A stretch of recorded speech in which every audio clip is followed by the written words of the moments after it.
for a very special evening. So a little bit of housekeeping before we start. Bathrooms and water are in the other, in the lodge. And then I know most everybody's been here before, so you know where they are. And please turn cell phones off, if everybody has them on. And again, we have a very special evening tonight with Noah and hearing all about Noah's adventures. The gentleman coming up on the screen is Erik Weihenmayer.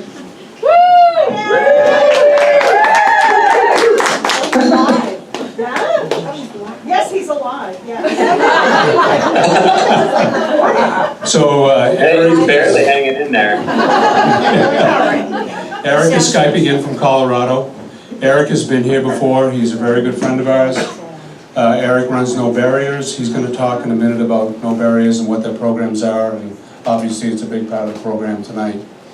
And we're looking forward to hearing their stories and what No Barriers does.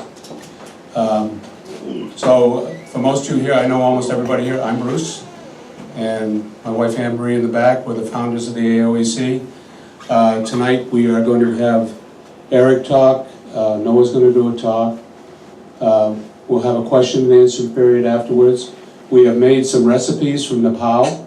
So after they're done talking, we're going to have some food here to try. And Noah is going to critique on me and see how my cooking was the last couple of days. We'll see how it does. If some people have heard my brownie story, I hope it turns out that my brownies did. But very quickly, I made brownies for my wife for her birthday, and I was writing the lettering on it. And the tube I grabbed, I didn't notice was a tube of lip balm. And my tube of icing was over on the counter. So needless to say, I spent another day cooking brownies. So I couldn't figure a way to make it work. But so we're going to get started tonight. First off, I'm going to have Noah's mom, Suzanne, come up and say a few words and talk about something she wrote. Okay, I had no intention of doing this, but I happened to post something on Facebook. And so Bruce and Anne Marie, or Anne Marie might have seen it because Bruce doesn't do Facebook. I don't think. So anyway, they asked if I would please share this. So tonight, I'm gonna bring it to full circle to tonight. Tonight really is a full circle moment for our family. For Noah to be presenting alongside his mentor and dear friend, Erik Weihenmayer. Erik having, now we're going a flashback here. Erik having recently summited Mount Everest a bit before Noah's birth. Now, Noah was born in 2003, Erik, and you summited in 2001? Yeah. Yeah? Yes. You need to confirm that. Yeah, that's the case. Yeah. So, but a bit before his birth.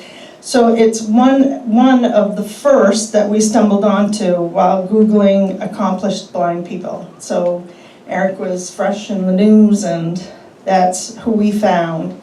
And so it was on the ride home from Boston Children's Hospital, where 8-year-old Noah had 8-month-old Noah. Thank you, Noah. 8-month-old Noah had just been diagnosed blind since birth, and we really did not know. Buzz and I were totally clueless. He had nystagmus, but he was so engaged and so active, and we knew that he had some vision problem, but when the doctor told us that he had Leber's congenital amaurosis, and I said, amaurosis? And she said, blind. And if you'd hit me with a brick right between my eyes, I wouldn't have been any more stunned. So we were committed to keeping people in front of us that were accomplishing great things and changing the world for the better, largely because of their disability, because of embracing their disability. And here we are, nearly 15 years later, with Noah and Erik presenting at the same event. And I'm getting all choked up, Erik, but life really is good. Yeah. Thank you, Suzanne.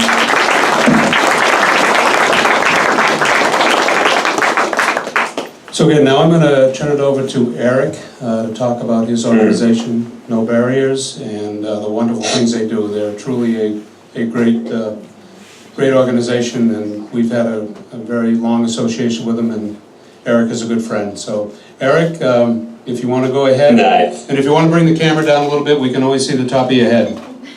Perfect. How's that? You got it. The floor is yours, big guy. It's better only to see the top of my head. Suzanne, that was really beautiful, and I remember first meeting you guys. It was so fun to come up to Maine Adaptive and ski with you guys and be a part of the family. I remember thinking what a family it was. It was such kind of cold and windy and miserable up there. That weekend. How tight the bonds are and how warm the community versus how cold the air. So it was really special to ski with you guys, to meet you and Buzz and Noah and Toby and Bruce and Anne-Marie and all the community, to ski some of those black slopes up there. What I think we were calling them the slides of death. I don't know if we could have stopped if we had wanted to, but and then skiing with Noah was a blast. I remember skiing with Jeff as we were there teaching a ski clinic, and we got to ski with Noah. Maybe Bruce, you were guiding, or maybe Buzz, I can't remember, but we got to the back to the lodge, and Noah said, hey, Erik, you know, I heard you were a pretty good skier, but wow, I was kicking your butt the whole time. So I thought, oh, this guy's got some spunk, I like it. And then Noah, you remember you told me about your goals of you wanted to ski the tallest ski resorts in Maine, and you kind of put your fist in your hand and went done, done, and done. And you got it done. I like that a lot. That was very No Barriers of you. I was really impressed by you, and you made a huge impression on me. And so, you know, I definitely loved following your exploits, all the great reports that you give me from your island, and all the cool adventures that you do, like flying around on boats and doing all the crazy stuff you guys do over there. So it's been really fun. And Bruce, I have a story that sort of matches your brownie story. I was once doing the dishes, and I was squirting soap on the dishes and, you know, scrubbing them up, and my wife said, those dishes must be sweet. And I went, what are you talking about? And I tasted the soap, and I realized that I was using syrup instead of soap.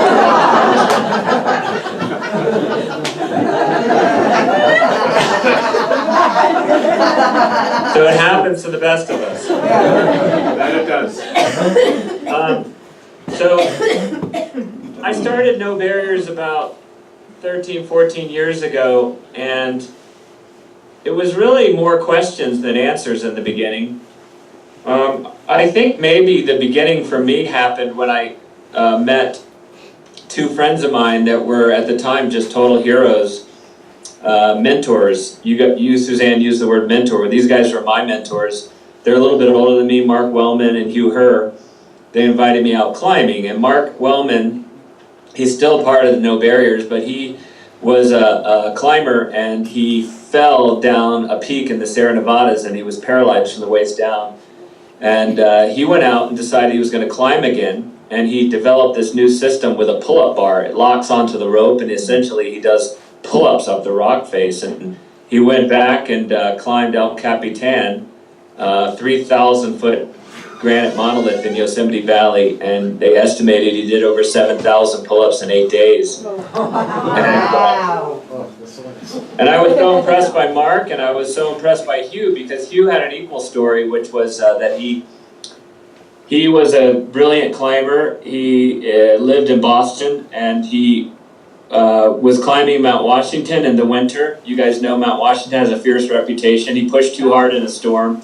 He went down the wrong side of the mountain. His legs froze, they had to be amputated. And that was devastating to Hugh, but he told me that the greatest breakthrough of his life was when he looked down at where his legs were supposed to be, and instead of seeing loss, what he saw was a blank canvas. And he was the painter. And he it wasn't a void, it wasn't a vacuum. It was loss that had begun to sort of transform into the seeds of creation. And I was so impressed by these guys because he went back and he started climbing again, building his own prosthetic legs and feet, and became an extraordinary climber, and now runs the biomechatronics laboratory at MIT, building the most sophisticated prosthetic legs in the world.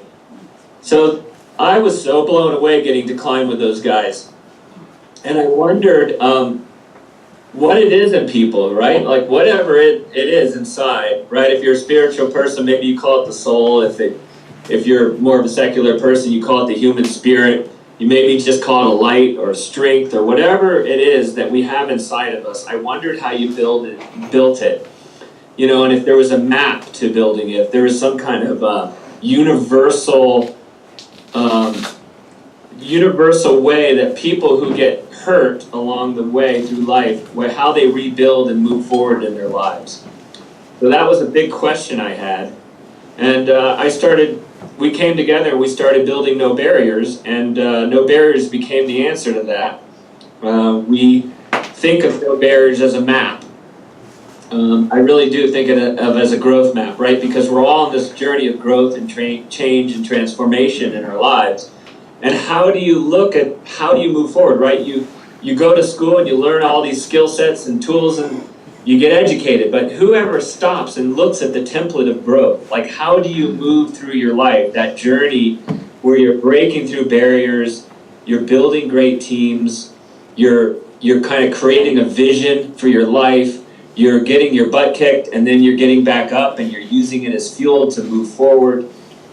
You're having incredible summits, and then you're using it all to elevate the world around you with the struggles with the gifts that you've earned through your struggles. And so that map of growth became No Barriers.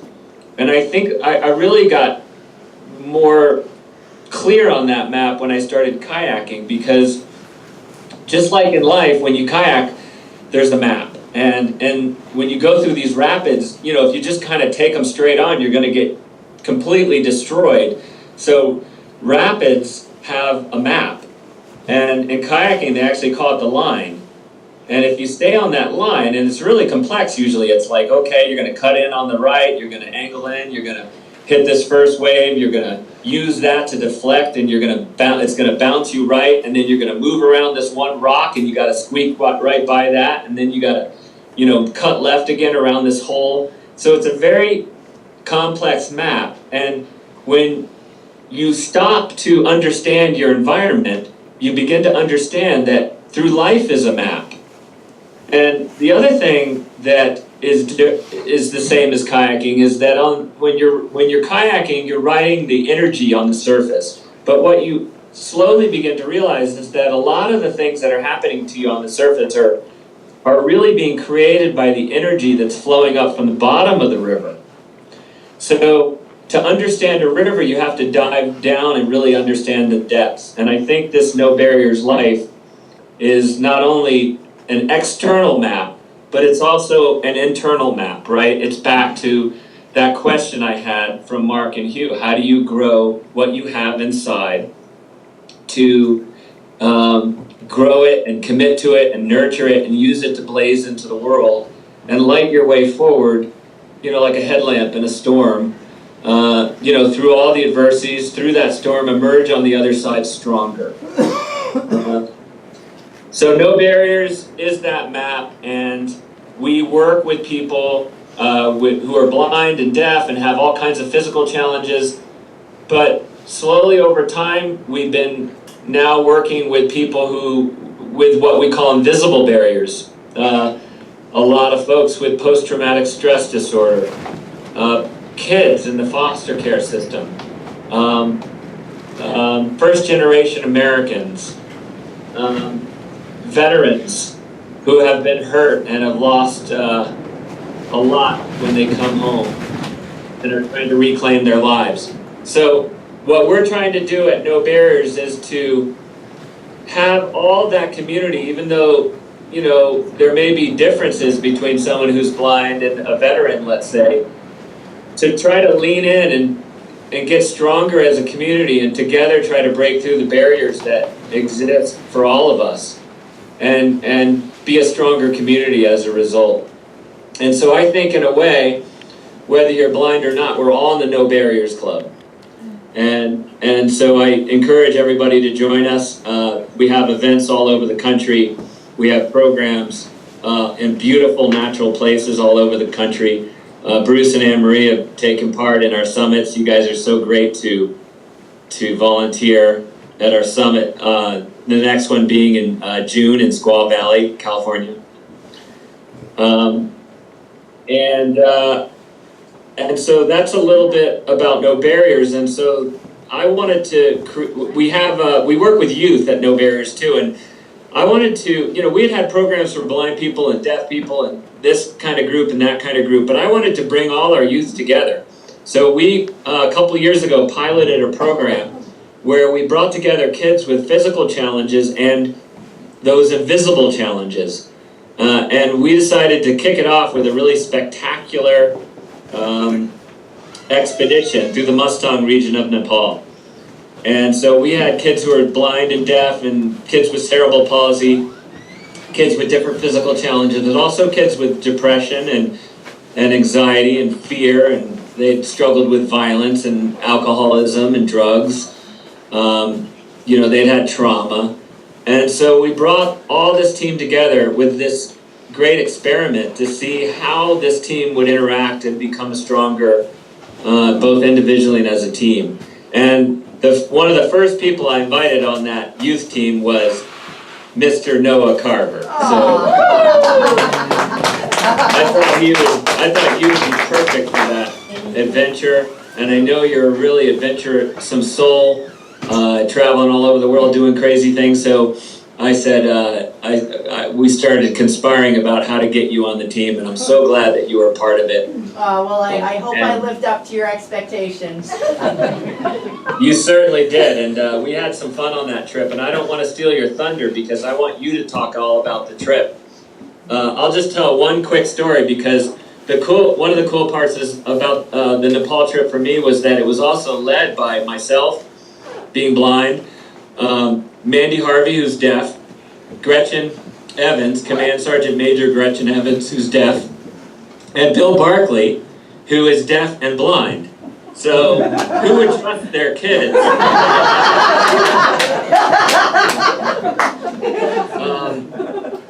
So that was really cool to be able to lead with those incredible pioneers and ambassadors of No Barriers. So from there, Noah, why don't you take it from there? All righty.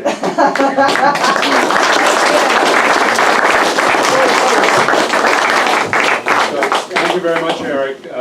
Noah's going to come up, and when Noah starts his regular presentation, he's going to have a slideshow.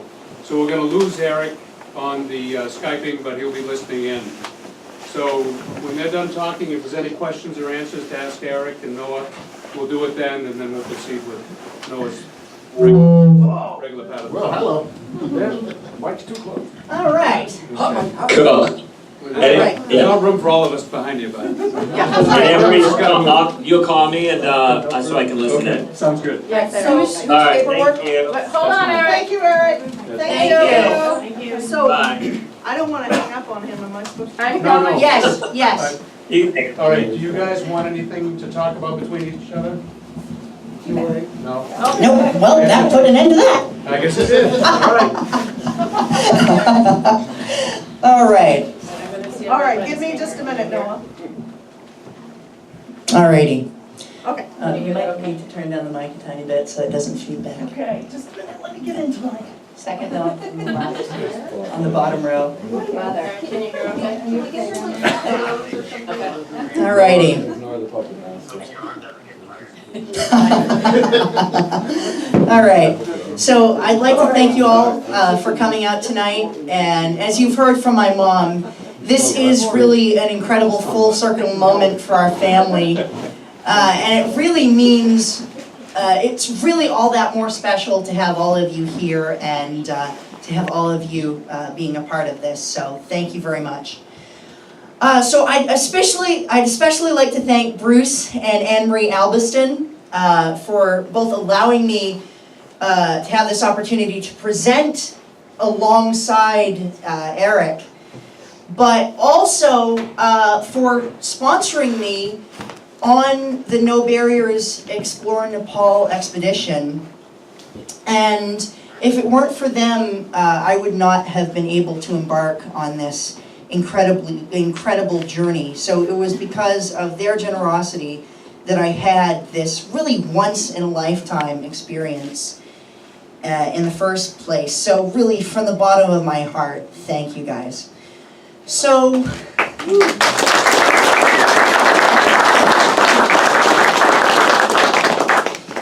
I have been asked, as you have probably figured out by now, to talk about my really wonderful trip to Nepal with No Barriers Youth. And more importantly, talk about how the lessons that I have learned from it have impacted me in really meaningful, life-changing ways. So one of the biggest lessons I've learned and taken away from the trip are what they call the No Barriers life elements. And these seven tenets, geez, I'm giving myself tongue twisters, they give you clear, achievable steps and guidelines on living the No Barriers life. And they are vision, reach, pioneer, rope team, alchemy, summits, and elevate. And together, these make up the building blocks of a No Barriers life. And I'd like to refer to some of these elements in talking about my trip to Nepal. I'd like to tell a bit of how they taught me, what they taught me along the way on the trip. And I'd like to talk about how they impact me, how they continue to impact me today. So with that, the first element I'd like to talk about is vision. And yeah, I know it's kind of ironic for the blind guy to be talking about vision in a room predominantly filled with sighted people. But this is a different kind of vision. This vision is the kind that encourages you to define a purpose that inspires you to give back your best to the world. So on our second night in Nepal, after dinner, we sat outside in the trekking capital of Pokhara. And the trip here had been really long and really tiring. And it took over 36 hours for some. We were halfway around the world in a place that was totally foreign to us. And to be honest, it was really scary, but it was also really exhilarating all in one. And we knew that we had made it and were ready for whatever really lay ahead. So the next day at breakfast, our expedition leaders rounded us up, and they said we would be going to the Srijana School for the Deaf in Pokhara. And we prepared by learning how to sign our names in Nepali Sign Language. And we also learned the basic alphabet so we could understand their names. And then it was off to the school. And as we arrived, we saw students aged about 2 to mid-20s, I'd say, and they were playing and laughing and communicating and basically being kids and young adults, and they were happy and smiling. The air was just electric. Now, the lines of communication were incredibly complex, and yet they worked. So let's break this down. In some cases, someone would be speaking and signing in Nepali, which another person from the school would translate into American Sign Language, or ASL. And then Mandy Harvey, who was one of the No Barriers ambassadors, and who is also totally deaf, and she's a singer and songwriter, she would translate that ASL into spoken English. And this cycle would go in reverse whenever we wanted to speak to them. Other ways we communicated included exaggerated hand gestures, written notes, big smiles, and lots of laughter. So as we toured the school, I walked with Erik, Mandy Harvey, and her dad Joe. As we left one of the classrooms, I turned to Mandy and asked, "What is the future for these students?" And I both expected and really dreaded what I would hear next. She said, "Do you want to hear the hopeful answer or the truth?" I took a deep breath and said, "Well, I'll take the truth." And Mandy continued and said, "Well, the hopeful answer is that they will find some sort of job in a local shop, or will find some other legal way of making ends meet. The truthful answer is that many end up resorting to selling drugs, prostitution, and human trafficking." And this hit me like a ton of bricks. It was in the halls of that school that I realized how incredibly lucky I am to have different opportunities. And yet I also felt a sense of deep connection to these students and the people who were working to make sure they got an education. They had vision. Everyone in that school had vision. Their collective purpose was to create a better future for the deaf children of Nepal, and through their school, they were making a difference, even against great odds. Their vision, their purpose, which inspired them to give their best, is the epitome, in my opinion, of the No Barriers spirit. Now, I would like to say that the future for deaf people in Nepal is not all doom and gloom. On our way back from trekking through the Mustang region, we stopped into Kathmandu, and one of the places we went was a restaurant where all the wait staff were deaf. So it was really incredible to see, and we were talking to them by signing. Mandy and Caitlin, one of the expedition leaders, was really helping us out, helping us communicate with them. So it is really fantastic. So there are opportunities that are springing up. So it is not all doom and gloom. So as we began our actual trek, the next No Barriers element that really immediately came into practice was rope team. And rope team is defined as collaborating and connecting with others to build strong communities. Each person on the Exploring Nepal expedition had a diverse set of challenges, as Erik quite eloquently put it. And we all had to learn as a team how to best help each other to experience all that Nepal had to offer. So as we hiked up the mountains and through the villages, taking in the sights, the smells, the culture, the language, and the food, we also learned to work together as a group, and we quickly got to know each other. So in some cases, we almost instinctively knew what to do to help each other out. And a great example of this is one of the No Barriers youth who went on the expedition, Michael O'Hearn. Now, Michael is a 16-year-old Paralympian skier with a congenital condition that causes his joints and muscles to contract or not be there entirely.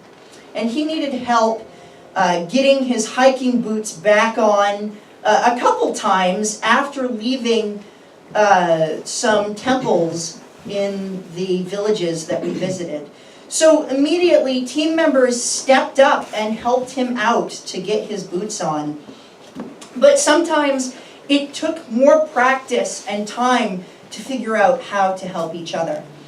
In my case, trek mates helped guide me through varied hiking terrain by walking ahead of me and using a technique that Erik perfected by ringing a bear bell ahead of me, and I would use hiking poles to map out the terrain in front of me as best as I could.